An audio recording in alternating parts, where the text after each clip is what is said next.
Hi everyone, hope you're doing well. This is a video to go over do now number 6, solving quadratics, mixed review. Please make sure that you post all the pages on Google Classroom so that you get credit for this classwork. All right, so quadratics, remember that means x to the second power. We have factoring, quadratic formula, completing the square. So we're going to get to review a lot today. So hopefully this really helps you out. So really quick, the first page, the notes. Factoring, you want to make sure it's set equal to 0. Then you're going to factor and do your t-chart. Quadratic formula is also set equal to 0. This is really good to use when it says nearest 10th. Okay, I've noticed on the Regents anytime it's nearest 10th, quadratic formula will always work. So again, this has to also be equal to 0, just like the factoring. And then you want to do your formula, plug in, and you want to simplify as much as possible. And then that last type we're going to do, completing the square. This one's a little bit different. This is the one where you want to get equal to c, equal to the constant. All right, and then what you do is you're adding b over 2 squared on each side, right? B over 2 squared. And then we have like a little shortcut here. This is b over 2. And take the square root, don't forget your plus and minus and all that. So this is everything that we're going to review today in this do now. So here we go. All right, page 1. So we're going to solve this one question. We're going to do it by factoring, quadratic formula, and completing the square. So factoring again, it must be equal to 0. So 2x squared plus 4x minus 6 equals 0. So it is equal to 0, so that's good. And what we want to do is, before you go to Tricky Try, remember I taught you in class, always make sure and try to take out a GCF first. So there is a GCF of 2. Okay, so whenever you can do that, you definitely want to do that first. And then this is going to be basically factoring completely. So now we're going to have our MAM's factoring. Okay, so we drop down the first sign. Positive times a negative is a negative. What multiplies to 3 and adds to 2? That's going to be 3 and 1. And at this point, you want to do your t-chart. So here we have 3 multiples. So we're going to have kind of like 2 t-charts, I guess. 2 equals 0. That is not true. X plus 3 equals 0. X minus 1 equals 0. And then you want to just solve each side. So we get negative 3 and 1. First one done. All right, same question. Quadratic formula. This one also has to be equal to 0. Must be equal to 0. And it is, so we're good there. Okay, so here you want to list the a, the b, and the c. The a term is the number in front of the x squared.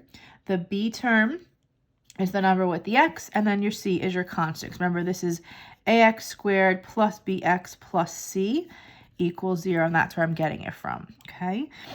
So here we go. This is your formula, negative b plus or minus radical b squared minus 4ac over 2a. So that did not have to be memorized. You would have gotten that on your Regents.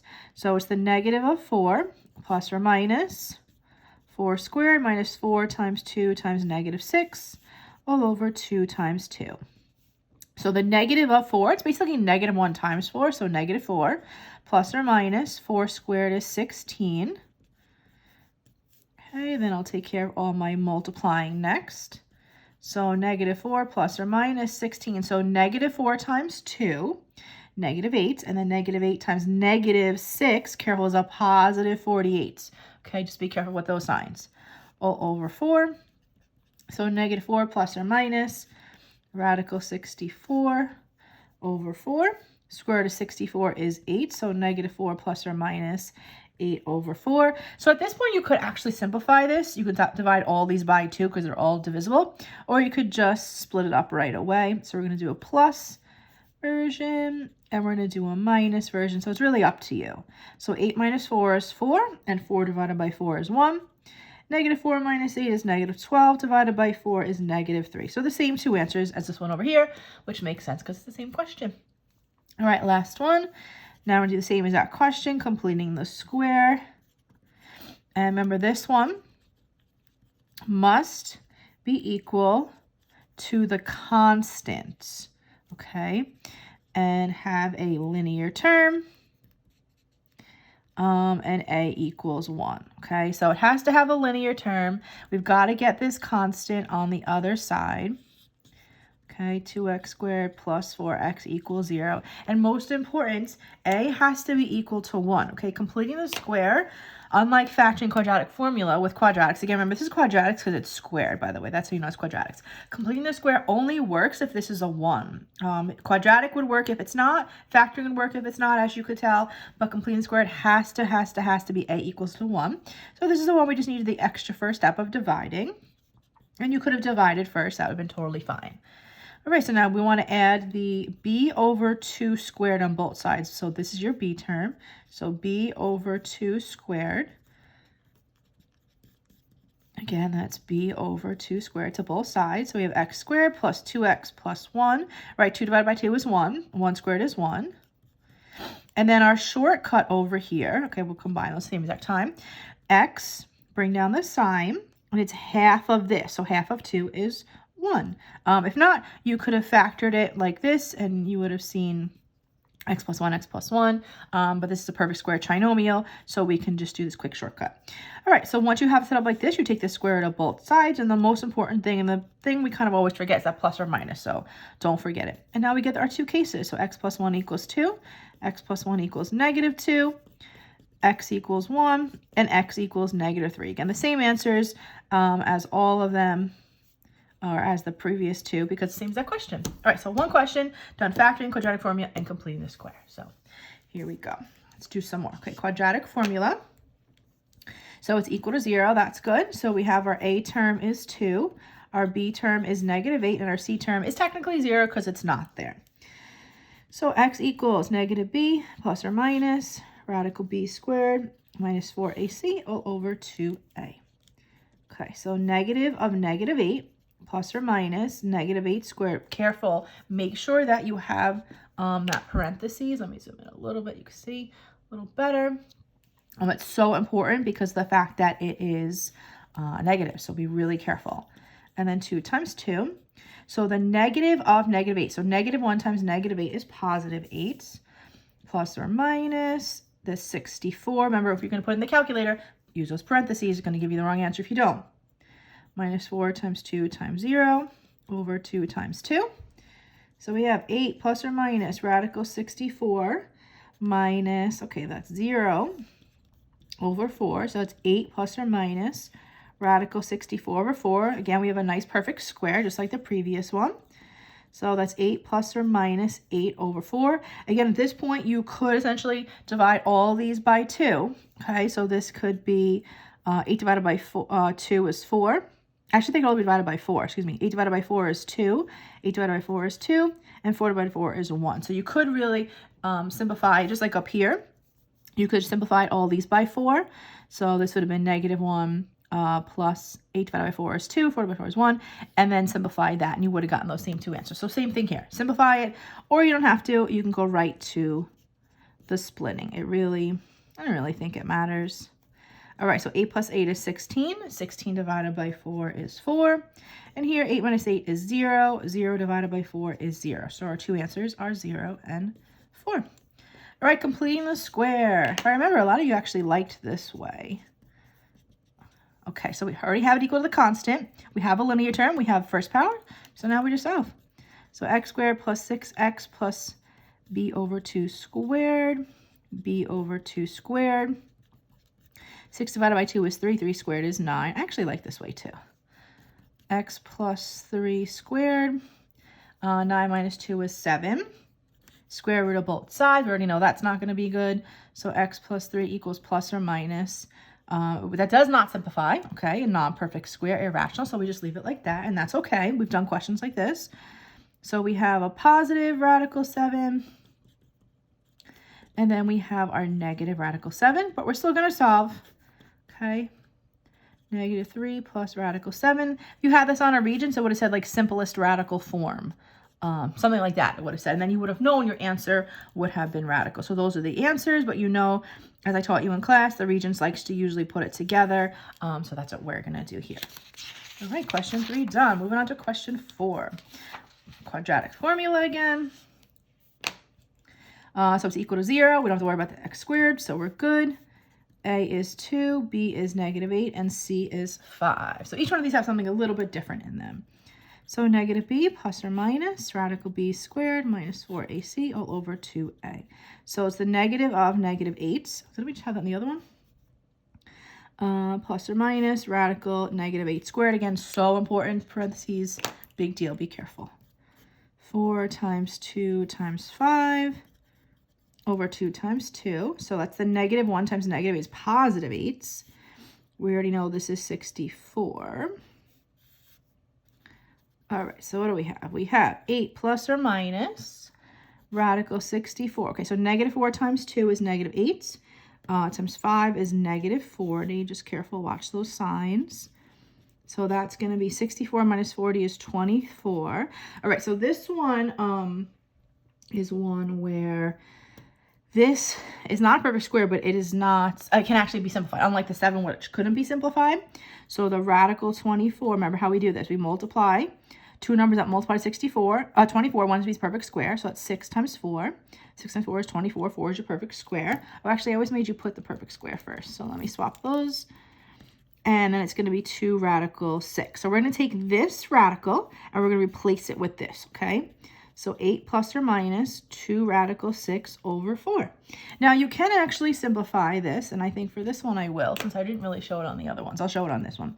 Because you have your 2 constants and your coefficient, you're good to go. Don't touch that 6. That 6 is not a like term. It's under the radical. So all these divide by 2. So 8 divided by 2 is 4. 2 divided by 2 is 1. 4 divided by 4 is, divided by 2. So 8 divided by 2 is 4, 2 divided by 2 is 1, 4 divided by 2 is 2. So just to show you that you can, again, simplify it and then split it up. If not, you could just have worked with that one. It's really not a big deal. So plus, we'll do a plus, then we'll do a minus. So plus radical 6 over 2.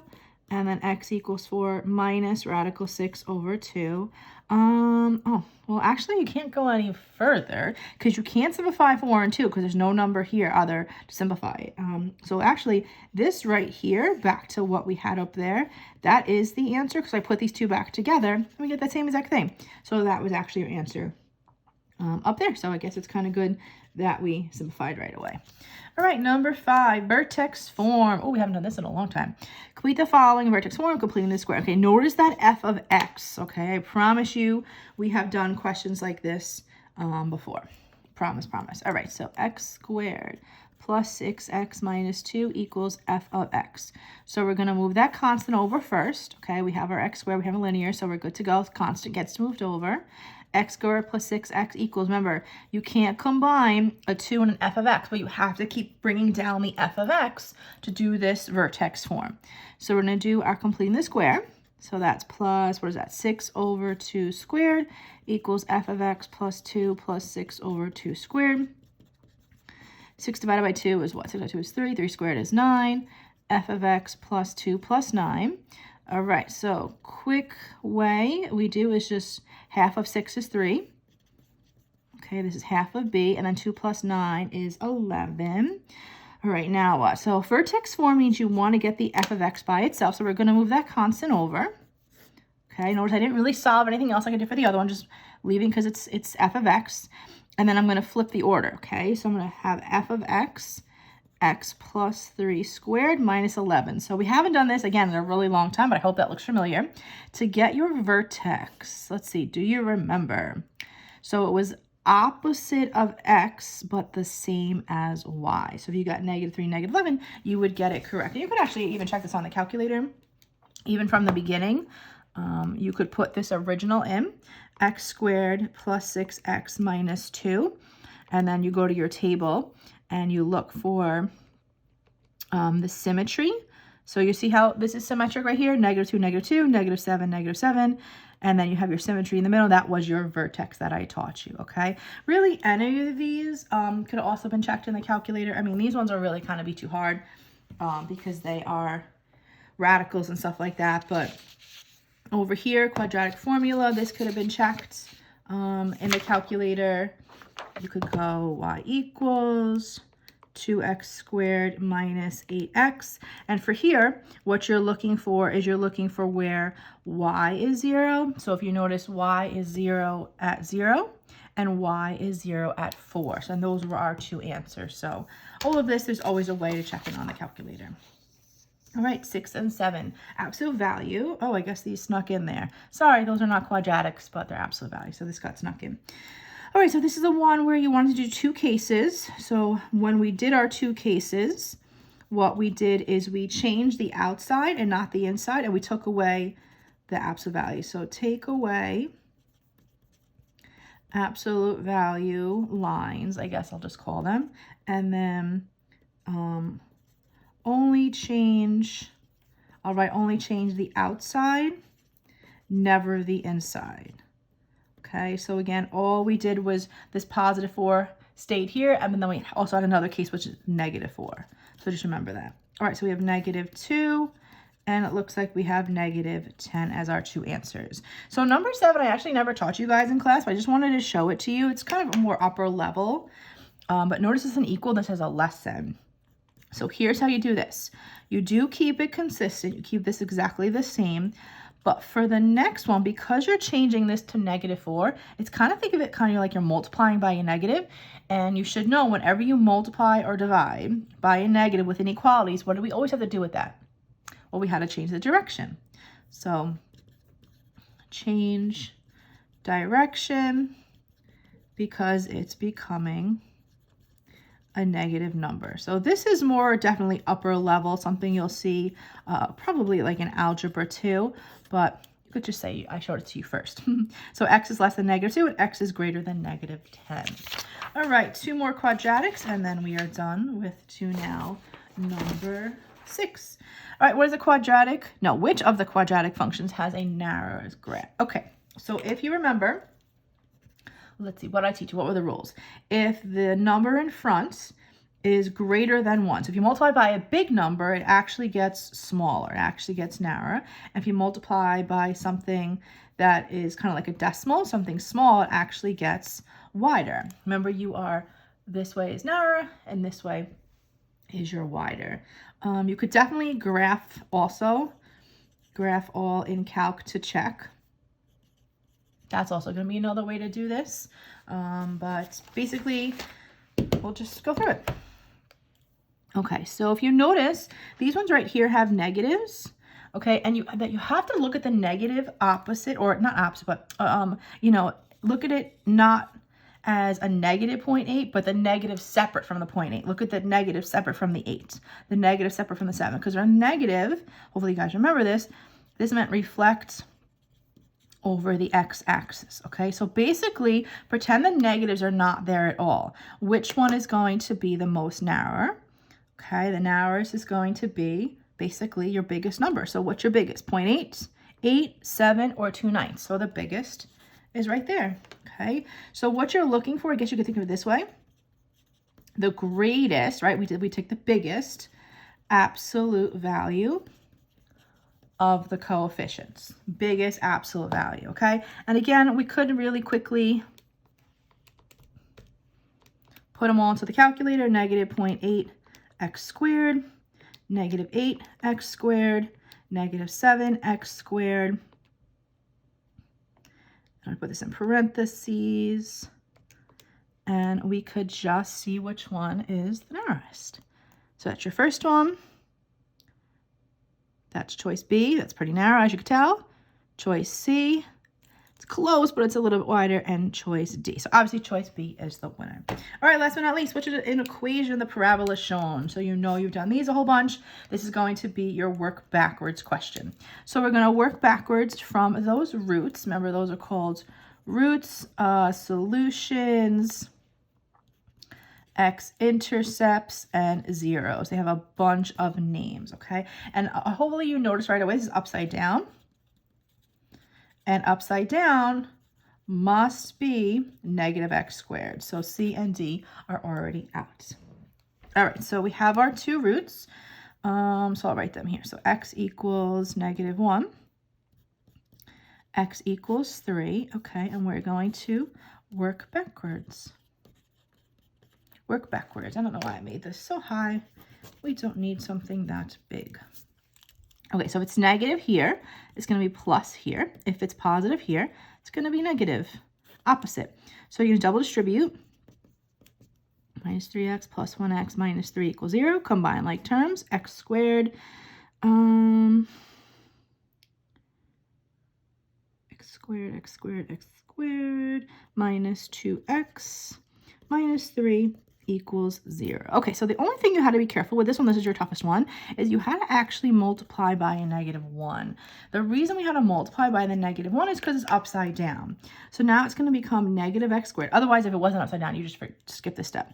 Plus 2x plus 3 equals 0. And then now we need to take away the equals 0 and put a y equals in the front. So negative x squared plus 2x plus 3. And that looks like it is choice A. So work backwards. Is there any other easy way you could have done this? Yeah, actually, you could have done the axis of symmetry. Axis of symmetry. That's this line right here, x equals 1. So you kind of just do guess and check on all of them.